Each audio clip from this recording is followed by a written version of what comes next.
जगत गुरु तत्वदर्शी संत रामपाल जी महाराज के सत्संगों का संग्रह, अनमोल पुस्तक ज्ञान गंगा। जगत गुरु का अर्थ होता है जो महापुरुष पूरे जगत को ज्ञान दे, जो पूरे विश्व को ज्ञान दे। और जगत गुरु की भूमिका केवल साक्षात पूर्ण ब्रह्म परमात्मा जी ही निभा सकते हैं। इस सृष्टि का कोई भी जीव, कोई भी व्यक्ति, कोई भी देव, कोई भी महादेव, यहां तक कि ब्रह्मा विष्णु महेश जी भी जगत गुरु की भूमिका नहीं निभा सकते हैं। इस पुस्तक से आप जियों को प्रमाणित किया जाएगा कि श्री ब्रह्मा विष्णु महेश जी को भी अध्यात्म के विषय में वो कंप्लीट ज्ञान नहीं है जो ज्ञान परमेश्वर रामपाल जी ने इस पवित्र पुस्तक ज्ञान गंगा के अंदर डाल दिया है। तो असल में वर्तमान में जगत गुरु कहलाने के एकमात्र अधिकारी केवल परमेश्वर रामपाल जी हैं। तत्वदर्शी क्या होता है? जिस प्रकार एक सूक्ष्मदर्शी होती है, एक यंत्र होता है, और सूक्ष्मदर्शी का काम होता है कि ना दिखाई देने वाली सूक्ष्म वस्तुओं को या जीवों को वो अपनी समर्थता से, अपनी सिद्धि से दिखा देती है। यानी सूक्ष्म वस्तुओं को देखने के लिए सूक्ष्मदर्शी का प्रयोग किया जाता है।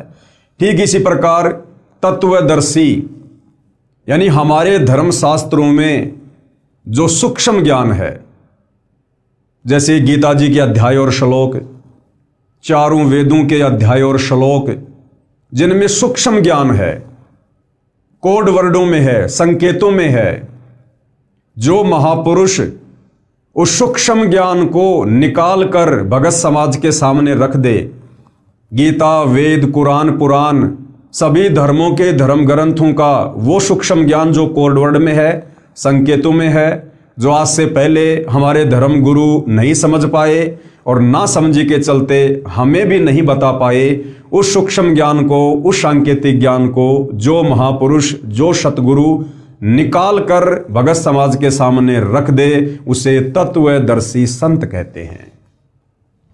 तो वे तत्वदर्शी संत वर्तमान में सतगुरु रामपाल जी हैं। यहां पर एक संत शब्द भी लिखा हुआ है, संत। हालांकि संत भगत को कहा जाता है। ये जो संत शब्द है ये साधक के लिए यूज होता है, भगत के लिए यूज होता है। सतगुरु रामपाल जी तो साक्षात पूर्ण ब्रह्म परमेश्वर हैं, परंतु आप और हम तक ये ज्ञान पहुंचाने के लिए और गुरु शिष्य परंपरा को बनाए रखने के लिए, क्योंकि गुरु से ही ज्ञान प्राप्त होता है। तो जिस प्रकार 650 साल पहले जब कबीर जी बनारस के काशी में सन 1398 में लहर तारा तालाब पर प्रकट हुए थे, और उसके बाद जब वे 5 वर्ष की लीला में उम्र में आए तो उन्होंने आगे जगत को ज्ञान देने के लिए गुरु धारण करना अनिवार्य समझा।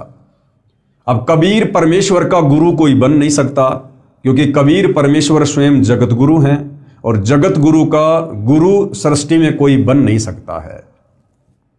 तो उन्होंने पंडित रामानंद जी को अपना मुंह बोला गुरु धारण किया, ताकि गुरु शिष्य परंपरा बनी रहे।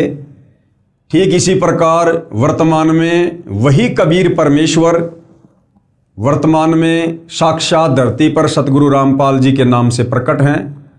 वे जगत गुरु हैं, और जगत गुरु का गुरु वर्तमान में भी कोई नहीं बन सकता। वही लीला उन्होंने वर्तमान में की है।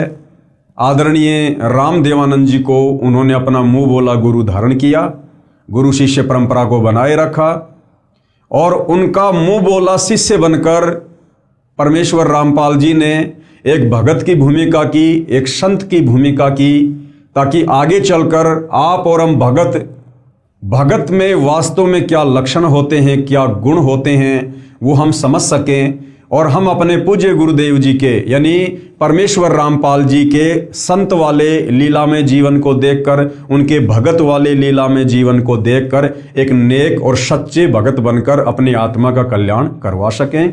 इसलिए सतगुरु रामपाल जी ने संत की भूमिका की, एक भगत की भूमिका की।